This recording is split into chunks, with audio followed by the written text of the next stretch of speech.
Bonjour à tous, j'espère que vous allez bien. On se retrouve aujourd'hui pour une nouvelle vidéo. C'est une première pour moi. Donc une vidéo que j'ai choisi d'orienter autour du Pumpkin Autumn Challenge, puisque ça fait plusieurs années maintenant que je participe à ce challenge littéraire. Et pour cette année, j'avais envie de faire une petite sélection. Alors certes, j'ai ma sélection de livres, évidemment, mais faire voilà, un petit combo de tarot et d'oracle qui tourne autour de la thématique du Pumpkin Autumn Challenge et évidemment qui s'inscrit dans la saison automnale, halloweenesque. Et parce que c'est vrai que c'est ma saison préférée de l'année et j'ai beaucoup de jeux en fait qui tournent autour de cette thématique. Donc je voulais en profiter pour vous partager un petit peu ma sélection. Je me suis dit que ça pourrait être cool et un peu sympa voilà, de vous proposer ça. Donc on va démarrer tout de suite. Je reviens pas sur l'explication de qu'est-ce que c'est le Pumpkin Autumn Challenge. Je vous mettrai tous les liens en barre d'infos parce que voilà, je présume que si vous êtes arrivé jusque sur ma vidéo, c'est que vous avez au moins une petite idée de comment ça se compose. Donc, on est dimanche aujourd'hui quand je tourne cette vidéo. Donc, la vidéo de Guimauve est sortie ce matin. C'est la première chose que j'ai regardée quand je me suis levée. Tous les ans, je suis vraiment super excitée à chaque fois de découvrir les différents menus. Donc, cette année, le pack s'intitule L'étrange cueillette. Et donc, il y a différents menus avec des sous-catégories. Donc, en fait, à chaque fois, dans chacun des menus, pour chaque sous-catégorie, j'ai sélectionné un jeu que je vais vous présenter. Donc, on démarre sans plus tarder. Le premier menu, c'est Automne frissonnant. Et donc, la première sous-catégorie, c'était Ghost Hunt. Donc, sur le thème de l'exorcisme, chasseur de fantômes, possession, enquête. Et donc là, moi, quand on me parle de fantômes, tout de suite, j'ai pensé au sublime bout tarot de Célia Mélesville. Alors certes, on n'est pas tellement sur un automne frissonnant avec des fantômes qui font super peur, mais c'est vraiment le jeu le jeu auquel j'ai pensé tout de suite en premier par rapport à cette thématique de fantômes. Et je l'ai sorti tout de suite. Tac. Donc il se présente comme ceci avec des petits reflets holographique sur les cartes. Je m'en suis déjà servi. Il est super beau, très doux, très coloré. Vraiment, j'adore. Et pour autant, il y a certaines cartes qui sont un petit peu plus effrayantes que d'autres. Je ne sais pas si j'arriverai à tomber dessus en feuilletant comme ça le jeu. Mais vraiment, je l'adore. C'est vraiment un coup de cœur et je m'en suis servi. Ah bah voilà, c'est cette carte-là en fait qui, je trouve, est un petit peu plus flippante, on va dire, par rapport aux autres. Mais oui, je m'en suis servi dès que je l'ai reçu et je l'ai reçu cet été. Dès que les précommandes sont sorties, en fait, je l'ai acheté et très sincèrement, je trouve qu'il se prête bien un peu à toutes les saisons. Mais voilà, par rapport à la thématique du pack, je trouvais qu'il était plutôt sympa et voilà, je voulais en profiter pour vous le présenter. Ensuite, la seconde sous-catégorie, elle s'intitule Le portrait du mal. Donc là, on est sur tout simplement, normalement, un livre avec une couverture sur laquelle est dessiné un visage ou une peinture sinistre. Et moi, en fait, j'ai choisi forcément un jeu avec une boîte qui rentrerait dans cette thématique et j'ai choisi le Nicoletta Cecoli Tarot puisque on a un portrait, donc un visage sur la boîte, sur le devant de la boîte. Et je trouve que ça correspond parfaitement puisque certes on a beau être sur le visage d'une petite fille qui pourrait être angélique, voilà, la petite fille blonde aux yeux bleus. Pour autant, Nicoletta Cecoli, c'est un univers très particulier, plutôt sombre et sinistre, un peu intrigant. Cette petite fille, voilà, qu'est-ce qu'elle a derrière la tête qu'est-ce qui l'habite. C'est un peu la question qu'on pourrait se poser en fait quand on la voit. Moi je la trouve plus angoissante qu'autre chose, mais voilà, encore une fois, comme je disais, c'est vraiment ce qui correspond à l'univers de Nicoletta Cecoli. Et comme vous pouvez constater, au niveau des cartes, on est sur quelque chose d'assez particulier. Quand on prend vraiment le temps de se plonger dans les illustrations, ça peut parfois être dérangeant, entre guillemets. En tout cas, on est toujours sur un univers comme ça, un peu onirique. Enfin voilà, avec... d'un premier regard, quand on regarde les illustrations, ça pourrait nous sembler être quelque chose d'enfantin, de doux, etc. Mais quand on prend le temps d'analyser un petit peu plus ce qui se passe, on se rend compte que finalement, ça peut être assez terrifiant et horrifique, et des visions un petit peu cauchemardesques, voilà, comme ça. Donc je trouve moi personnellement que les jeux de Nicoletta se prêtent très très bien au shadow work, et voilà, tout ce qui concerne le travail de l'ombre.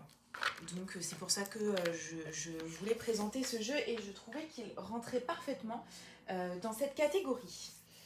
Et enfin, la troisième sous-catégorie de ce premier menu s'intitule les Sakuma Drops au milieu des Lucioles, en référence au film des studios Ghibli. Et donc là, on est sur tout ce qui concerne l'historique, le dramatique, les biographies, la mémoire et frères et sœurs. Pour ma part, j'ai choisi le Secret Pocket Oracle, de Mildred Paynes, enfin sur la thématique de Mildred Paynes, puisque j'ai trouvé que ça correspondait plutôt bien, puisque on a une part d'histoire, on a une part de drame, on a une part de mémoire et de biographie, puisque...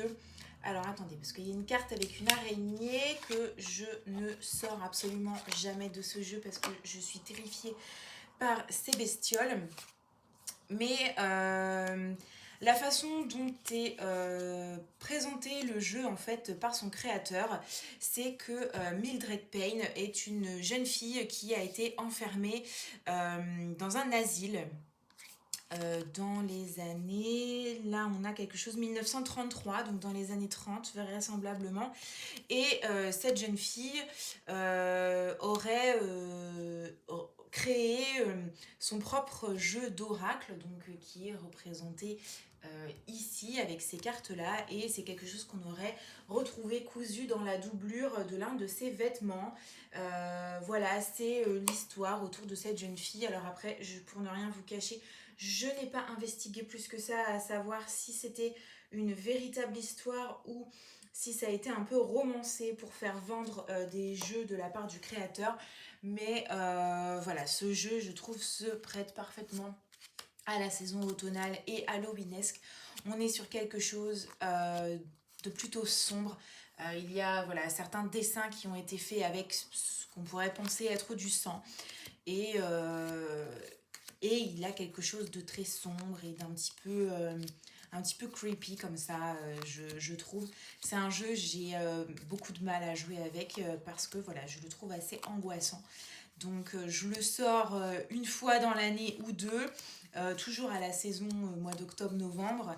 Et il répond très très bien, hein, il est très pertinent. Mais je sais pas, il a quelque chose... il a un charisme, il a une aura ce jeu. Voilà, si vous voyez ce que je veux dire. Donc je trouvais qu'il se prêtait très bien aussi à cette thématique. Ensuite, on passe au second menu, donc, qui s'appelle Automne de l'étrange. Et donc la première sous-catégorie, ce sont les mystérieux habitants de Pottsfield. Donc là, on est autour de la thématique de l'automne, Halloween, Samhain au niveau des mots-clés. Et là, pour moi, il n'y avait qu'un seul et unique jeu qui pouvait rentrer dans cette catégorie. C'était le Seasons of the Witch Samhain Oracle, que j'adore. Il y en a 3 qui sont sortis dans cette collection. Donc Samhain, c'était le premier. Ensuite, il y a eu l'oracle sur le thème du sabbat de Yule. Et là, ils avaient sorti au printemps un 3e oracle sur le sabbat de Beltane. Je les possède tous les 3. Je suis tout le temps en train de guetter sur Amazon quand est-ce que les prochains vont sortir, puisqu'il y a 8 sabbats. Donc pour moi, il devrait y avoir 8 oracles. Mais voilà, le Seasons of the Witch, c'est un indispensable en fait pour moi à l'automne. Je crois, si je ne dis pas de bêtises, que ça fait 2 ans qu'il est sorti, parce que je crois que ça fait 2 saisons de suite que j'utilise ce jeu. Et à chaque fois, je l'adore. Les réponses sont toujours hyper pertinentes. On peut l'utiliser à l'endroit, à l'envers. Et j'aime énormément que ce soit les thématiques abordées, les réponses et les guidances apportées par ce jeu. On peut l'utiliser, je trouve, à la fois pour la guidance et pour le développement personnel. Moi, je l'ai utilisé dans les deux cas et il a très bien répondu à chaque fois. Je trouve que c'est un jeu qui est très connecté aux ancêtres, puisque à chaque fois, voilà, j'ai eu des réponses, des choses qui m'ont fait penser à des ancêtres disparus. Et les dessins, en fait, que j'adore, que je trouve vraiment super beaux. Donc voilà, ce jeu, vraiment pour moi, c'est un indispensable. C'est celui avec lequel j'ai la plus forte connexion, parce que j'ai également utilisé celui de Yule et celui de Beltane. Mais vraiment, voilà, celui de Sowin, c'est un indispensable, un incontournable. Dès qu'on arrive en octobre, novembre, il est toujours sorti, il est toujours sur mon bureau où je fais mes tirages tous les jours. Et voilà, je peux aussi bien l'utiliser pour un tirage quotidien que pour mon tirage hebdo, tirage mensuel, enfin que sais-je. Mais voilà, pour moi, il n'y en avait pas d'autre. C'est obligatoirement celui que je voulais sortir pour cette sous-catégorie. Ensuite, la deuxième sous-catégorie s'intitule La cueillette des champignons avec comme mots-clés la forêt, les récoltes, le poison et le petit peuple. Et là, c'est pareil, c'était une évidence pour moi de sortir l'oracle de la magie forestière de Lyra Seltoire et illustré par Antoinette Charbonnel, puisque pour moi, il répond à chacun des mots-clés. C'est-à-dire que la cueillette des champignons, bon bah je pense que là on peut pas faire mieux. La forêt évidemment, la récolte puisque on récolte les champignons, le poison puisque un champignon peut très bien être vénéneux. Et enfin, la notion de petit peuple, puisque voilà, le petit peuple aussi au sein de la forêt peut vivre au milieu des champignons. Donc pour moi, vraiment, cet oracle, il cochait toutes les cases et de même que précédemment, je ne me voyais pas en sortir un autre pour cette catégorie. Donc il est absolument magnifique, j'ai vraiment hâte là de le ressortir. On est tout début septembre, alors il fait encore super chaud dehors, donc j'avoue je suis pas encore vraiment dans un mood automnal. J'ai qu'une hâte, c'est qu'il commence vraiment à pleuvoir et qu'il fasse plus froid pour ressortir les petits thés chai et les petits plaids et pouvoir me mettre dans mon canapé pour démarrer mes lectures du pack et ressortir aussi du coup tous mes jeux sur le thème de l'automne pour effectuer mes tirages. Mais voilà, vraiment ce jeu, je l'adore, il est vraiment super beau comme d'habitude. Les illustrations d'Antoinette Charbonnel sont sublimes. Ensuite, la troisième sous-catégorie, c'était In the Dark, I Hear a Call. Donc sur les mots-clés donc, de la fantasy, dark fantasy, l'ambivalence, la quête, la duplicité, le pouvoir, obscurité, lumière, la destinée, la loyauté et enfin la mauvaise influence. Et moi, cette thématique, elle m'a fait penser à tout ce qui concerne le shadow work, le travail de l'ombre, qui peut représenter une forme de quête parfois. Euh, Travailler voilà, sur ces mauvaises influences, il y avait cette notion d'obscurité-lumière. Et pour moi, le jeu qui s'y prête le mieux, c'est le macabre tarot de Samantha West avec une superbe boîte en forme de cercueil. Donc pareil, je trouve que ce jeu se prête super bien à cette thématique, enfin à l'automne, à la saison, à la thématique du pack. Et donc le jeu se présente comme ceci. Donc je trouve qu'il est très bien fait pour tout ce qui concerne le shadow work. Parce que en termes d'illustration de tarot, il est quand même assez particulier. Et puis à chaque fois, on a toujours soit des cartes à fond blanc, soit des cartes à fond noir. Donc la notion d'obscurité-lumière, je trouve, se prêtait très très bien à ce jeu. Et j'ai déjà essayé de faire des tirages avec, on va dire des tirages classiques, l'énergie du jour, etc. Mais ça répondait pas bien. Faut vraiment que je creuse la question et que après le shadow work c'est pas quelque chose que je fais non plus tous les jours, mais voilà, je me suis dit que j'allais le garder de côté, le réserver pour ce type de travaux et qu'il fallait vraiment que je trouve des bons tirages pour vraiment pouvoir exploiter tout le potentiel de ce jeu en fait. Donc voilà, j'ai trouvé que, encore une fois, il m'a tout de suite tilté par rapport à cette thématique. Et donc ensuite, la quatrième sous-catégorie, et donc la dernière de ce menu, elle s'intitulait « Soit vent, rêve, cendre et néant, soit nuit, noir, âme et souhait ». Et donc là, on était sur tout ce qui concerne les contes, le gothique, le macabre, sorcière, sauvetage, disparition. Et pour ma part, j'ai choisi un jeu qui était en lien avec le mot-clé des contes, puisque il y a le Tarot of the Divine auquel j'ai tout de suite pensé, puisque c'est un tarot qui est inspiré des contes et légendes du folklore tout autour du monde. Hein. C'est pas uniquement concernant un pays en particulier, ce sont vraiment les contes et légendes des différents pays du monde, et les cartes sont illustrées en rapport avec ces contes et légendes. Et voilà, je le trouve vraiment magnifique.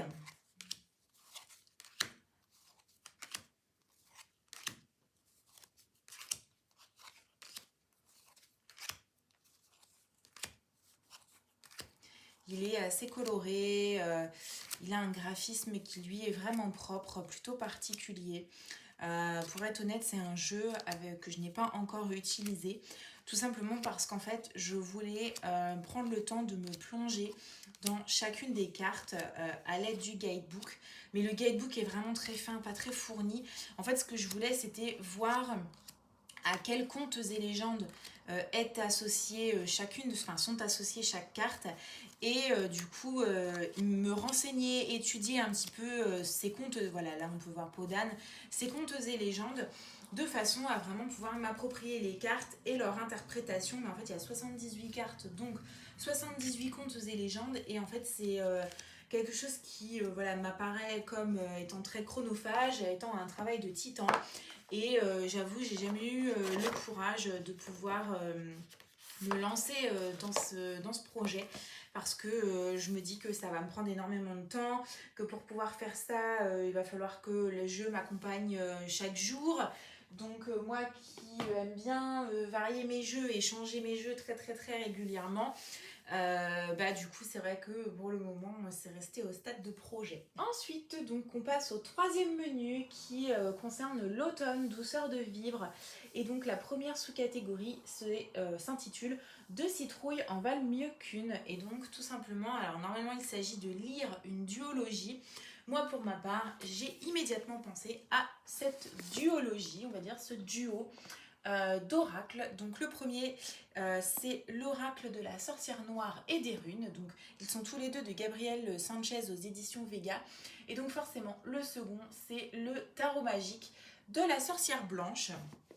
Donc le premier, l'oracle de la sorcière noire et des runes, comme son nom l'indique, il s'agit d'un oracle qui comprend différentes cartes qui tournent autour de la thématique de la sorcière. Hop. Donc avec voilà un certain nombre de cartes avec des mots-clés. Et ensuite on a une seconde partie du jeu qui là comprend les différentes runes nordiques. Donc vous pouvez choisir de faire un tirage, soit avec l'ensemble des cartes mélangées, soit avec une partie ou l'autre des cartes. Pour être honnête, je n'ai jamais utilisé les cartes des runes pour le moment, puisque j'ai d'autres jeux de runes en fait, et que je préfère utiliser. Mais par contre, voilà, je me suis déjà servi du jeu d'oracle. Et ensuite, le tarot magique de la sorcière blanche. Alors celui-ci, faut vraiment que je prenne le temps de me pencher dessus. Pour être honnête, je ne m'en suis pas encore servi, parce que c'est pareil, on a un système de cartes plutôt particulier. Puisque, alors, je sais même pas pourquoi ça s'appelle le tarot magique de la sorcière, puisqu'il n'y a absolument rien à voir avec le tarot. On est aussi sur un oracle. Donc, on a forcément une première partie du jeu de la même façon, avec des choses plutôt orientées autour de l'univers de la sorcière. Voilà, le balai, le bûcher, bon voilà, il y a d'autres types de mots-clés. Donc dans ce jeu-là, il y a un plus grand nombre de cartes, donc voilà, avec des mots-clés. Et on a ensuite un autre système de jeu que je ne connais absolument pas. Alors je vais juste reprendre vite fait le guidebook pour revoir comment ça s'appelle, parce que je ne connais pas du tout. C'est, tac tac tac, les runes Malakim. Voilà comment ça s'appelle dans le guidebook. Et alors là, je me suis dit, bon, va falloir prendre le temps de se pencher un petit peu sur ça parce que je ne connais pas du tout. Bon, ceci dit, ça m'aurait pas empêché d'utiliser la première partie du jeu, on va dire les cartes oracles plus traditionnelles. Mais voilà, ça m'intrigue vraiment. Donc, je voulais regarder un petit peu en quoi ça consiste. Bon, en tout cas, on a quand même un grand nombre de mots-clés, donc ça peut aider voilà, si on fait des tirages. Et comme vous pouvez le voir, les dos sont différents. Donc voilà pour ma petite duologie de jeux. Je trouve forcément qu'ils vont très bien ensemble, ils se répondent. Et donc pour moi, ça collait parfaitement à la thématique. Ensuite, la seconde sous-catégorie, donc ça s'appelle la maison Slangster. Et au niveau des mots-clés, on était sur l'humour, livre audio, série audio, podcast. Donc là, évidemment, des tarots audio ou des podcasts, etc. Enfin, pour moi, ça collait pas. Je voulais vraiment présenter des jeux.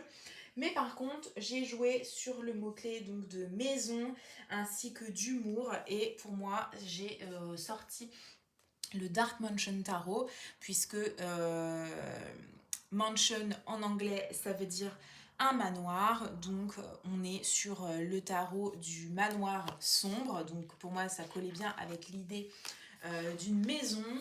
Et au niveau des illustrations, je trouve que ça colle très très bien aussi au mot-clé humour, puisque les illustrations, en fait, alors, non pas qu'elles soient toutes forcément hyper rigolotes, mais je trouve que ça se prête quand même très bien. On est sur quelque chose de léger, d'amusant. Je pense notamment à la carte de la mort, en fait, dans ce jeu. Qui me fait beaucoup rire, que je trouve très sympa. Donc voilà, pour moi, ce jeu-là, c'est vraiment celui qui pouvait coller le plus à ce thème. Je l'aime beaucoup.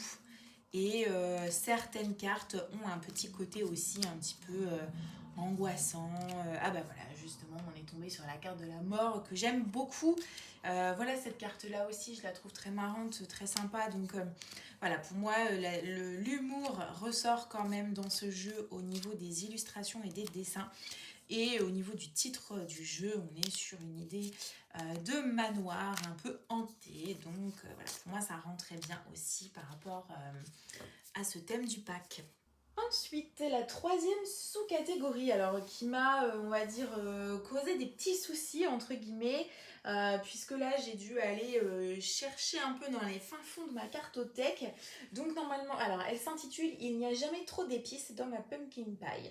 Et donc, les mots-clés, c'est la nourriture, l'enfance, la famille, la transmission et les plaisirs non coupables.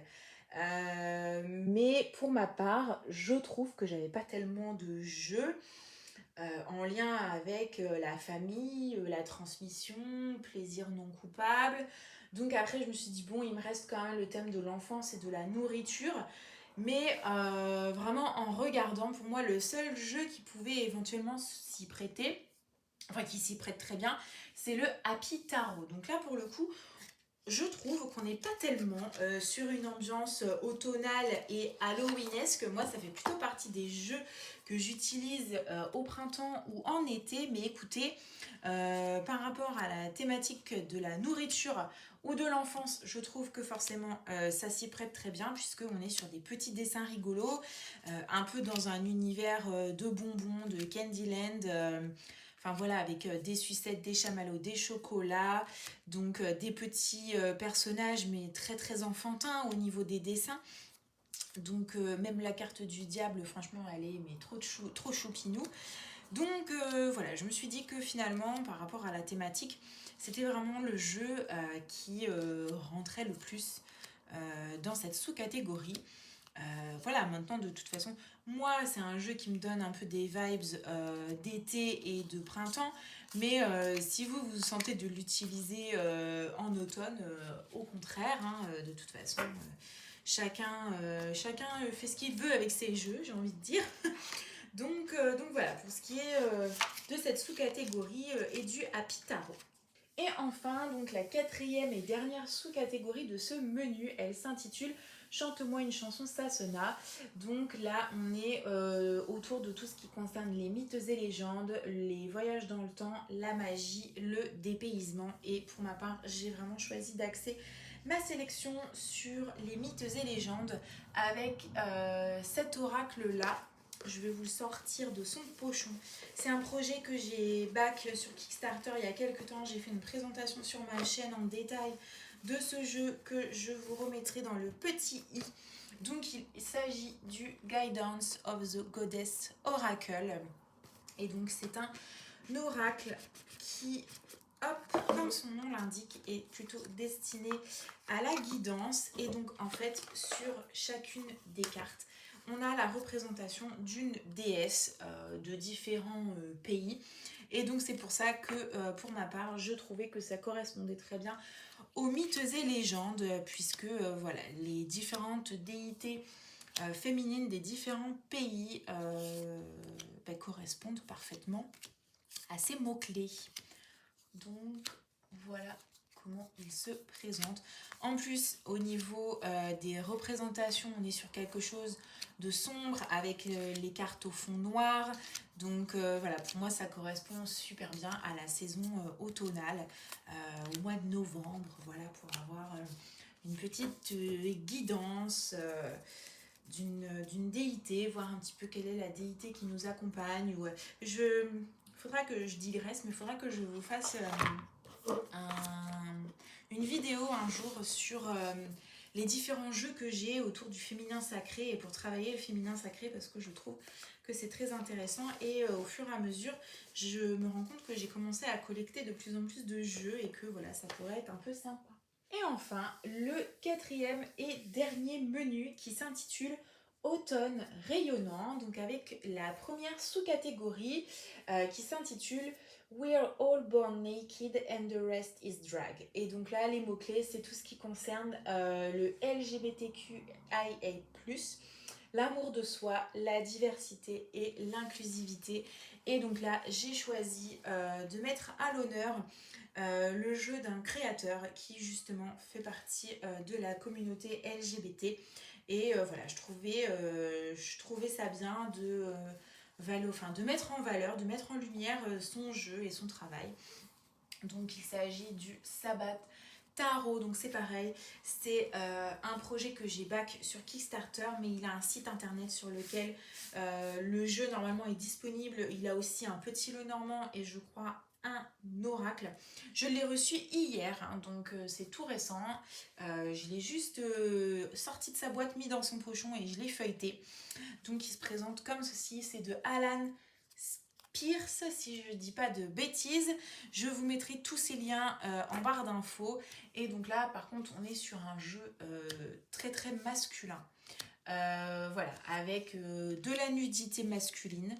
Voilà, selon les illustrations, ça peut être soit plutôt discret, bon bah voilà, soit comme ici, quelque chose de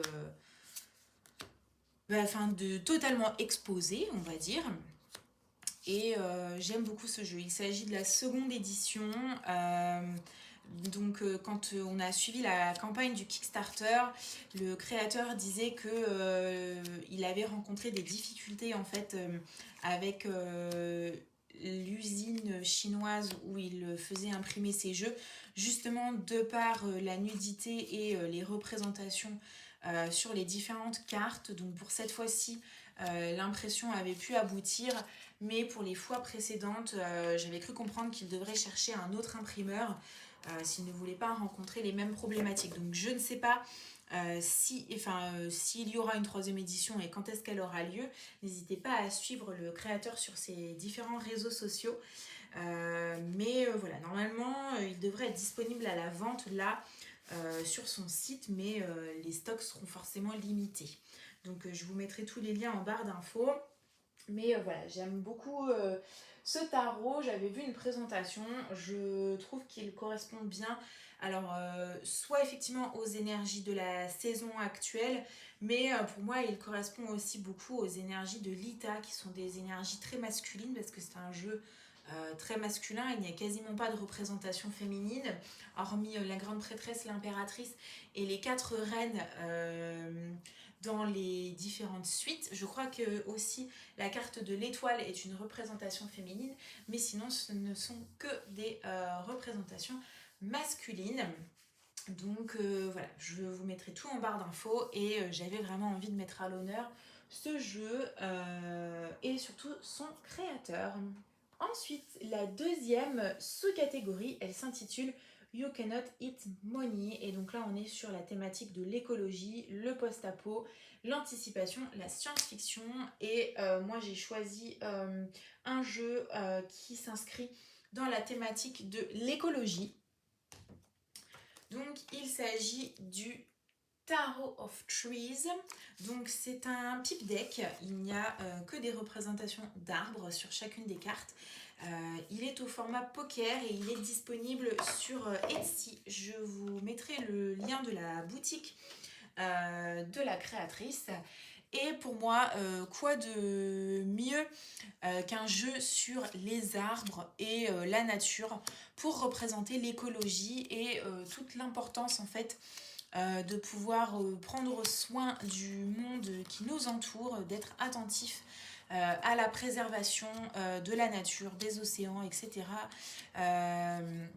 Ne serait-ce qu'en faisant des petites actions au quotidien chez soi, comme le tri sélectif, mettre des choses au recyclage, de façon à pouvoir aider à préserver la nature et à entretenir, ou en tout cas s'inscrire dans une démarche d'écologie.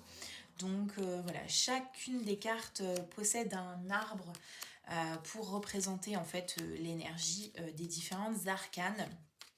Et j'ai trouvé que c'est ce qui correspondait le mieux, on va dire, au thème de l'écologie et de la nature. Et enfin, la troisième et dernière sous-catégorie s'appelle le don des Merryweek, donc avec comme mot-clé la bienveillance, l'amour, aider son prochain, guide, sororité, relation, guérison. Et pour moi, le jeu ultime de cette sous-catégorie, c'est l'oracle de la déesse sombre, que j'aime énormément et qui pour moi représente un peu tout ça à la fois.